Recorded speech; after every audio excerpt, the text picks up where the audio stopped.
Hey, this is Professor Triplet, and in this tutorial we're going to go over the mesh menu. We are also going to look at how we would set up a scene for this week's assignment. So basically follow along. Everything that I'm doing is going to be required for you to hand in. So you're going to recreate the scene pretty much to what I have. If your numbers for some of your stuff come out a little bit different, for instance, when we're doing the reduce, that's okay, but basically I want you to recreate the scene that I'm creating. Okay, so I'm going to go ahead and just make a few items. So let's go to my polygon, and let me make a sphere here, and I'm going to change this to 25, and let's just duplicate it, Control D. I'm going to select both of these, and I'm just going to move them over a little bit in the Z. Okay, select one of these. I'm going to move this over a little bit, and I'm going to shift select this one. And we've already seen Boolean, but we're going to do it again. So just for completeness, I'm going to go to Boolean, and I'm going to go to Union. And what do you know? There's like two spheres there. Okay, that's basically what we got. All right, so what it did was it put a split down the middle, and it made some bad geometry, like some n-gons and triangles and stuff like that. But basically, you get the picture. It takes two meshes and puts them together. So let's go ahead and delete the history off that. And I'm going to go ahead and hit Control D again to duplicate another one. And I'm going to move this out like so. And then I'm going to go ahead and I'm going to select one. Let's move it a little bit more. Select one and then select the other one. And then I'm going to go ahead and go to difference. We'll see what happens. Okay, so you can see how the Boolean worked. And of course, difference does subtraction out of the object instead of an addition. And so now we have these little eyeballs looking at us. Okay, so let's go ahead and make another sphere. Let's make this 25 once more, and let's bring this up here like so, and we'll just go ahead and move it out a little bit like so, like about right there. Control D to duplicate it, and I'm going to go ahead and move it about right there. So now I'm going to shift select this one, and I'm going to go ahead and in the Booleans I'm going to do intersect. So you can see, what does intersect do? Well, intersect basically takes where those two meshes were crossing over, and it gives you that as a new mesh. So I'm just going to scale that down a little bit like that, and I'm going to hit Control D, and I'm going to move it over here, and then I'm going to go into my windows and my rendering editors, get my Hypershade open, which I have off screen. I'll drag it in for you like so. I'm going to make a blend. Let's see here. Blend. Double click on the blend. I'm going to name it M underscore, is that pupil? Pupil. I think that's a pupil. And then I'm going to change it to black. And then I'm going to select these. I'm going to right click over this and hit assign material to selection. And then for my, let's go ahead and make another blend. Double click. We're going to put this as M underscore I guess is fine. And then we'll make this white like that. Select this, right click, assign material to selection. Okay. So that is showing off our Booleans. Okay, so next thing we could do is, how do we get these all one object? If we wanted to make them one object, we can just select each one of these and shift select. Okay, and so by the way too, if you, I didn't go over this in the select tutorial, but if you hold shift and you keep selecting items, it will keep selecting them. But if I hold shift and click again, it will actually deselect it. If I wanted to make it so I can never deselect something, all I have to do is hold Control and Shift, and what it does is it's always an additive selection then, no matter what. You can just change whatever's the last thing selected though. So you can see now they're still all selected. Okay, little segue. We're doing the combine tool now. So just select all the objects. You can just marquee over them like that too and hit combine. And now these are all one object, and I can name this B-O-L-L, oops, O-O-L eyes, something like that. Let's put the little G in front of it for geo so we know it's geo. Okay, there we go. So we've got a little boolean there. All right, so what happens if we want to get these things to break apart again? Well, just hit this separate, and now all of these are separate. But I actually want to keep them all together, so I'm going to combine them, and I'll just steal that right there, and Control V, and Maya won't let me name two things the same thing, so I'm just going to put a 0, 1 after and hit enter. And now I'm going to delete the history on that. And now you can see, if you notice, when I deleted the history, my outliner just cleaned up. It got rid of all those extra groups that Maya was making from all the actions I was doing. Okay, so we went over separate. That just separates. Now, what separate does, though, is it only separates the unified mesh objects. So what I mean is like each, island, if you will. So if I double click on this when I'm in poly mode, like that, like this is all one piece. This is one piece. This is one piece. It'll only separate out these. So everything that's happening in the mesh menu basically works from the object level here. And when we get into like edit mesh, that's when we're in the component level. But for right now, everything works on the object level. So if you weren't in object level, like let's say you're in the poly level, you just hit F8 and you're at the object level. So everything is going to work on the object level at this point. Okay, so the next thing is Conform. Now this is a really, really fun tool. So I'm going to go ahead and I'm going to make a plane here, and I'm going to make it a little bit bigger. So let's go ahead and make it like 25 by 25, and let's just pull it over here like so. And I'm going to go ahead and go to a front view. Oops, that's not what I wanted. Front view right there. Hit F on my keyboard. F. All right. Oh, I guess I made this in a side view. So, okay.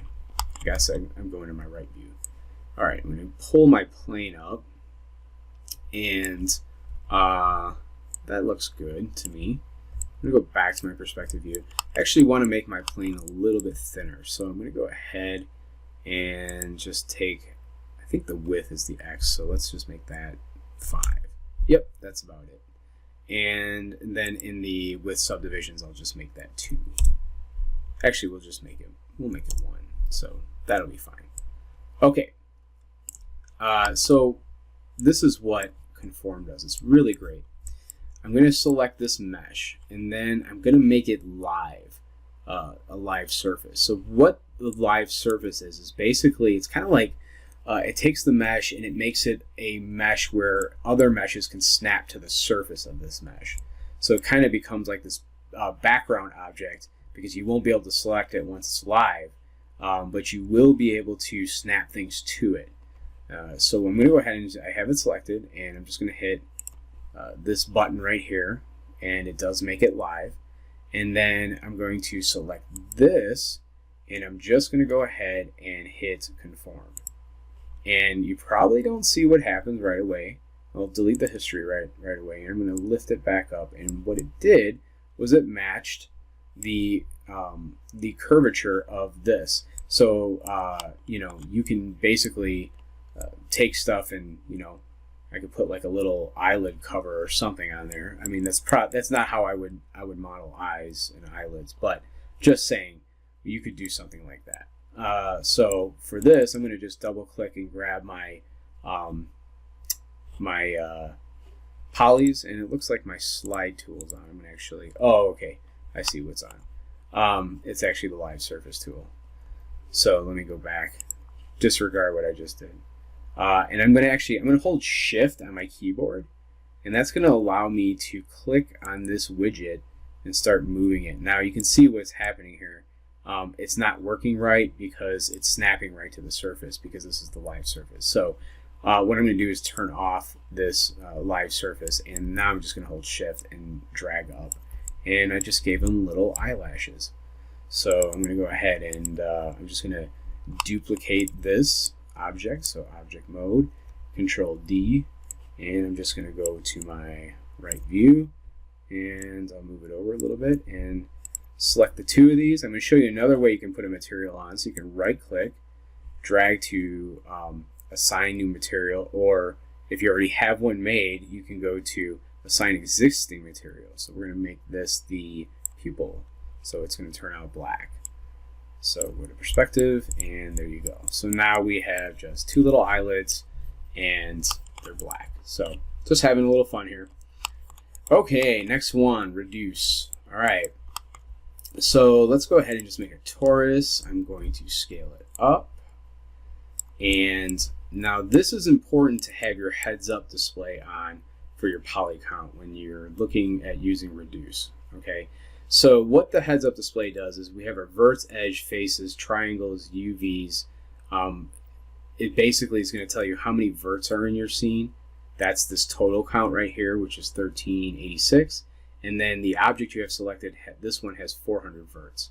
Edges, same kind of thing. It's got 2,780, and then we have 800 edges in here. And then faces, so on and so forth. So triangles. So you'll always notice that usually the faces is always double the triangles. So that's, so you can see 400 and 800. So there's two triangles for every face. All right, so let's go ahead and let's take this object and let's use a reduce. Now, I didn't show you how to get the heads up display, so if you don't have that up, the way to do that is go to heads up display inside of your display tab, and then just come down here to poly count, and you just check that on. Okay. All right, so select this again, and I'm going to open up the actual options box for reduce, and I'm going to go ahead and make sure that everything's reset. So this is what you'll be seeing. You can do this a few different ways, but I typically just use percentage. So this would be 50%. So it's going to reduce this to half of what it is at right now. You can tell to preserve the quads at, like a 100% or 1,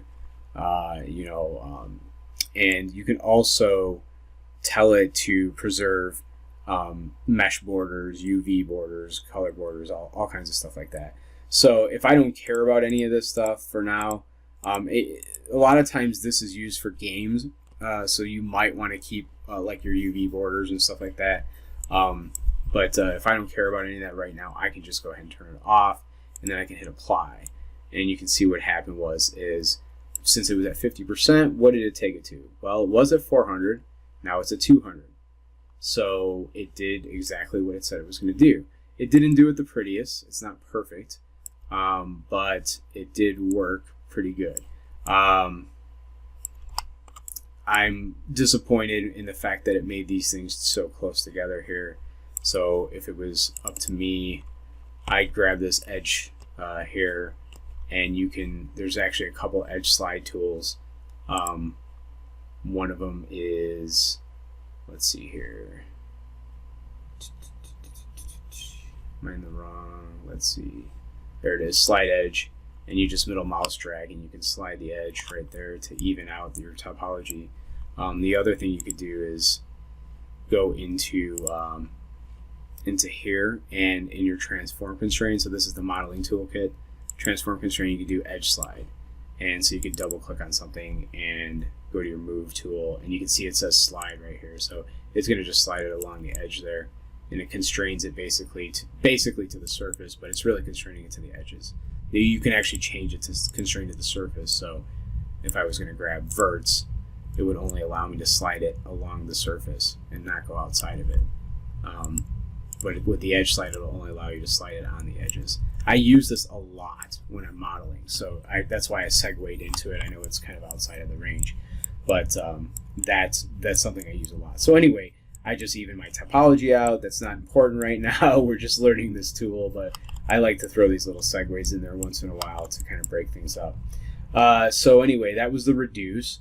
And what we'll go ahead next is I'm going to show a little technique. I'm going to just move this off to the, oh, wait, what's going on here? What's going on? what are we going to do with this guy? Let's just change this to 90 there. And oh my goodness gracious, did I really just do that? I did that. Let's go ahead and assign a new material to that. Assign new material. Brings up a new material. Let's make a blend. And let's go to our blend here. So it should be in this list. Let's name that m_lips. And then we're going to change those lips to, I don't know, should it have lipstick on it? Maybe just red. And we don't see it yet. Let's go ahead and hit 6 on our keyboard. There we go. Now we see it. Don't know why I didn't see it before. Should have showed up, but I guess because I just had smooth shaded on, which is the 5 on the keyboard. Okay, there we go. Now we have some lips. If we want to, we could scale them a little bit, something like that. All right, anyway, I'm being goofy. All right, so let's go to the next one. I'm going to show you a practical, I'm going to show you what smooth is, and then I'm going to show you like a practical fun thing you can do with smooth and conform, the two together. So let me go ahead and create a box, and I'm going to go ahead and make it, let's say 50, and let's hit smooth. So hit smooth, and what you can see here is that every time you hit smooth, it takes each polygon, so let's undo that, and let's actually go ahead and redo that. So what you can see is that it splits each polygon in 4, and then it averages the vertices from the original verts to the new verts. So it's called a Catmull-Clark subdivision surface, basically.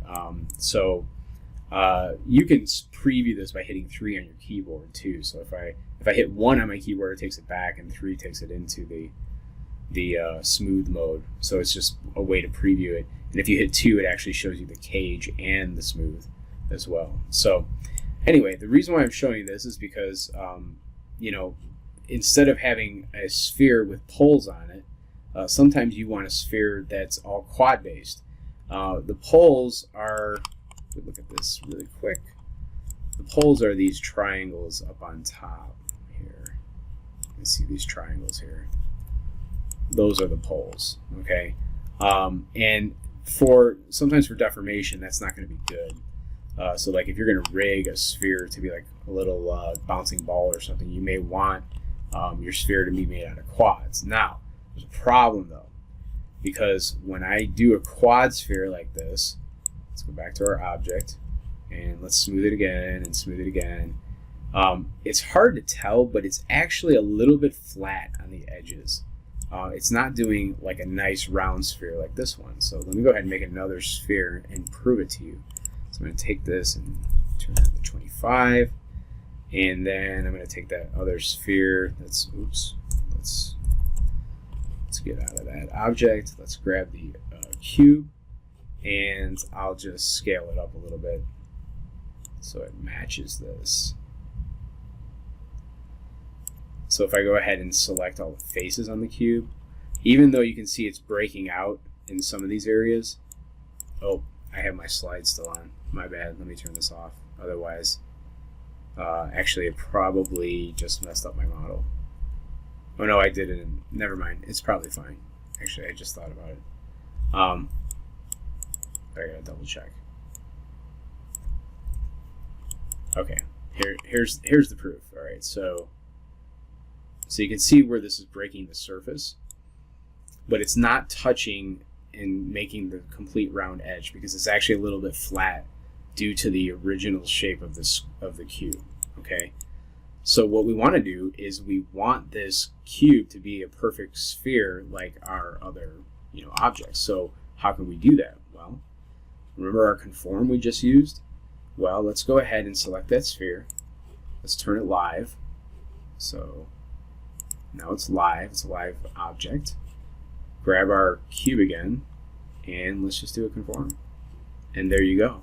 Now it's a perfect cube sphere.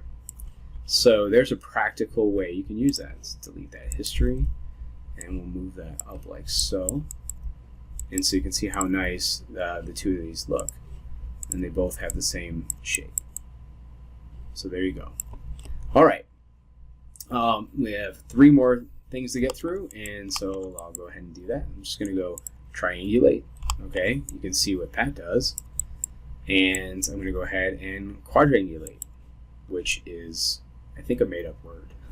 But it basically just removes triangles out of a bunch of quads. Okay, now I'm going to show you something here.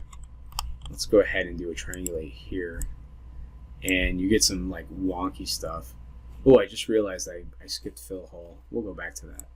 All right, anyway, so you get some really wonky stuff, and if I go ahead and hit quadrangulate, it doesn't always remove everything. So what happened is that the areas where there was n-gons, polygons with more than 4 sides, it still left the triangles in there. It won't get rid of those because it's really fixing the n-gon problem. So anyway, I just wanted to show that on this one. Fill hole. I forgot to show fill hole, so let's do that. Let's do it here. Let's go ahead and just, I'm going to go to my right view, hit F so I can zoom in on this, and I'm just going to go to my faces, and I'll select a whole bunch of these and just hit delete. And now I'm going to go to my edges, so right click and hold and drag to edge, double click on this, and let's go to our perspective mode like this, and now I'm going to hit my fill hole button. Pretty simple. It just puts a polygon between all of those. Now, of course, this polygon is an n-gon, but I do use this fill hole a lot. So it's something that is very common for me to use. So I just wanted everyone to know where it's at and that it's there and what it does. Okay, so I'm going to go ahead and actually let's just leave this like that. And what's this? We can actually kind of take this and kind of rotate it like that, and maybe make it a little bit smaller. And maybe, oh no, oh my gosh, am I really doing this? Oh yes, I am. Yes, I am. And let's go ahead and assign existing material, and we'll make it the same as the lips. So there you go. I'm sorry I'm putting you guys through this. It's so terrible. Okay, so what can we do with this? Oh, I don't know. Maybe we can just do something like this. There we go. What do you think of that? Oh no, it's Mr. Bill. Okay, for anybody that doesn't know who Mr. Bill is, look it up and watch some YouTube videos. Old Saturday Night Live stuff. I'm showing my age. Alright, so we got through that. The last thing is mirror. And probably, I'm not going to say it's the thing I use the most in here, but one thing that I use a lot. Okay, so what is mirror? Alright, let's go ahead and we'll make another torus. And let's blow it up kind of big. Like so. And we're going to zoom in on it. All right. Now, if you're building an object like this, and let's say you have to model, you need to model something that's going to be, on 4 sections of this, if we were to cut it in 4s. If you go from like a top view, and let's go ahead from here, you really only need to build on, let's say, this much. Okay, so I'm going to go ahead and I'm going to use a tool that's going into next week. I'm going to go ahead and extract that. Now I'm not going to move it. If I wanted to, I can. There's some tools to move this thing around, and I can actually slide it out like this. But I'm not going to worry about that. I'm just extracting it off of the mesh. And so I'm going to go back to my object mode, and you can see now I have 2 meshes. That's what extract does. So I'm going to just grab this guy, and I'm going to open my mirror options and reset my tool, make sure it's all fresh in the way you would be looking at it. And from here, what I'm going to do is I want to mirror this and make this back into, let's say, a half of a torus.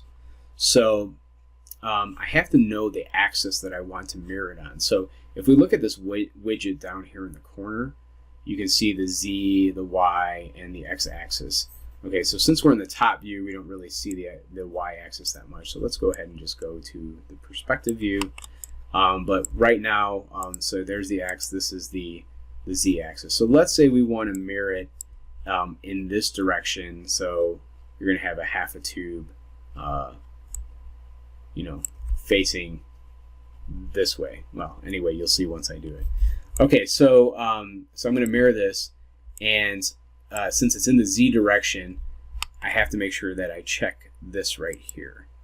So it's saying mirror axis z, and by default it's on negative. And what negative means is that this is the positive axis because that's the direction that these arrows are going. So that's the positive axis. So we actually do want to go in the negative, but you have the choice of going negative or positive. So let's just go ahead and hit this and hit apply, and then I'll explain some of what it does. Now, what did it do? Okay, so it mirrored it all the way over here, and that's because I need to change one setting. So I'm going to change this to object instead of world, and now I'm going to hit apply. Okay, that's what we were looking for.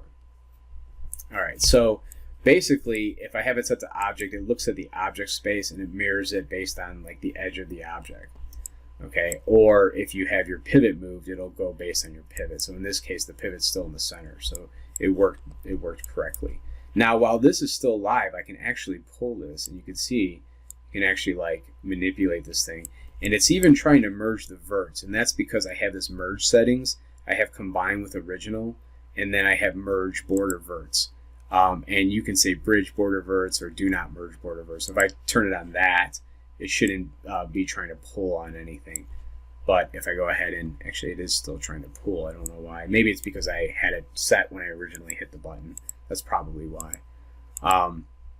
So when you originally start, you have to set this if you don't want it to merge it. But anyway, so basically what this is going to do is it's going to merge the original. But if I was to actually, let's undo this. Let's just go back to where we started. If I was to say combine with original and turn that off and hit apply, it's actually going to make two meshes.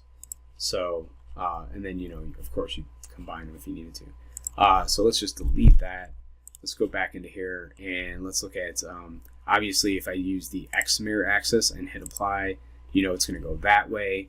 And let's just go and undo that. Okay, so if I wanted the world to work, you have to have it set up in the center of the world. So right now I'm not because I moved it off. So if I go to my channel box, let me just slide stuff around here a little bit, and I guess we can close. This is not working. There. All right, I hope I didn't do anything weird there on accident. Okay, so if I went ahead and I had already, I guess, zeroed this out. So if I went ahead and took the pivot point, hit X on my keyboard to snap it to my grid, I could snap it right to the center. And did I get it? Yep, I'm right in the center. So now if I go ahead and use the world, this should work. So if I hit apply, you can see it works properly. But that's based on, you know, the 0 point in the world.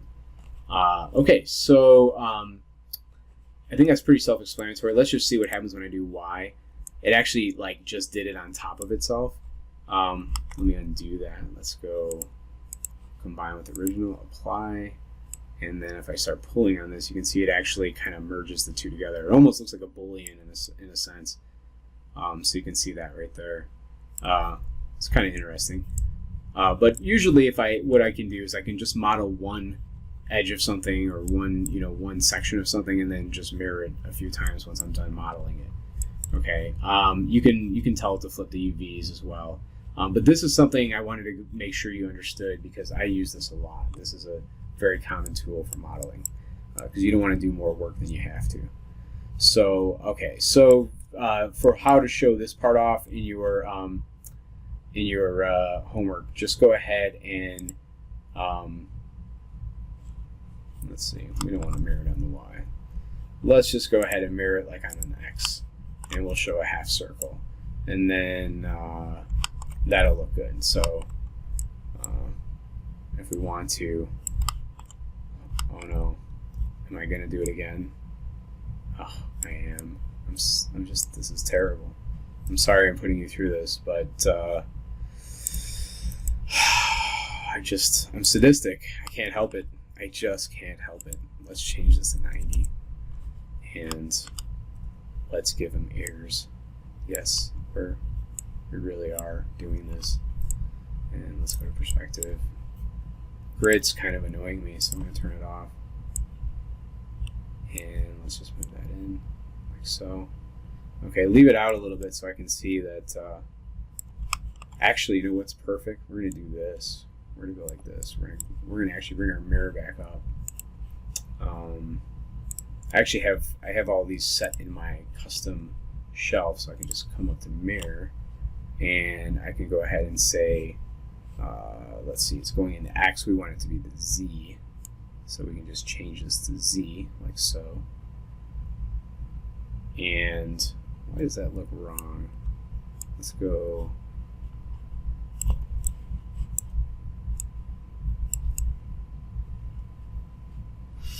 All right, I'm confused.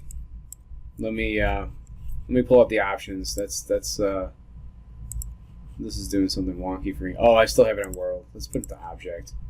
Okay, let's do it to Z, and we want negative Z. That's fine. Hit apply. So it's right there, but I'm going to move it out to like right here. Okay, there you go. I am making you make a monkey, Mr. Bill. That's what this guy kind of looks like. So, ooh, that's being tricky for me. But it doesn't have to be perfect. That's fine. Something like that. Okay, so this is your homework. I'm so sorry. I apologize. Delete the history off this guy so it's nice and clean. Delete that history. Let's just select everything and delete all the history. Boom. And we can go ahead and group it, Control G, and we can call this Mr. Bill. All right. And then what's this last Taurus? Okay, so this is kind of like a remnant. We don't really need that, so I can just delete it because I've got everything in here. And, you know, go ahead and name these because we have to get in the habit of being clean, okay? This is the eyebrows. You can go ahead and connect these two together since we have two of them. Let's go ahead and combine. There we go. Those are combined. So G underscore eyebrow is fine. Middle mouse drag it back into Mr. Bill. Not sure why it just made those new things there. Oh, not good. Okay, I think it's because the history is, let's delete the history. There we go. Yep, got rid of that. And then now we should be able to delete that without deleting anything. There we go. Okay, we're good. So let's just go through and name these, like G head, G nose, and G ears.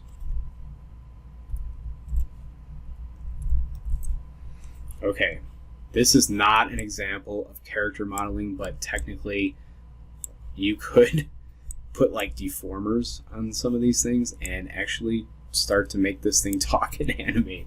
If you do that, I will be so thoroughly entertained, but please do your other homework first. Thanks for watching. So just basically put your video of this up on your website and hand in the screenshot and the link to your website page for week 4. And thanks for watching.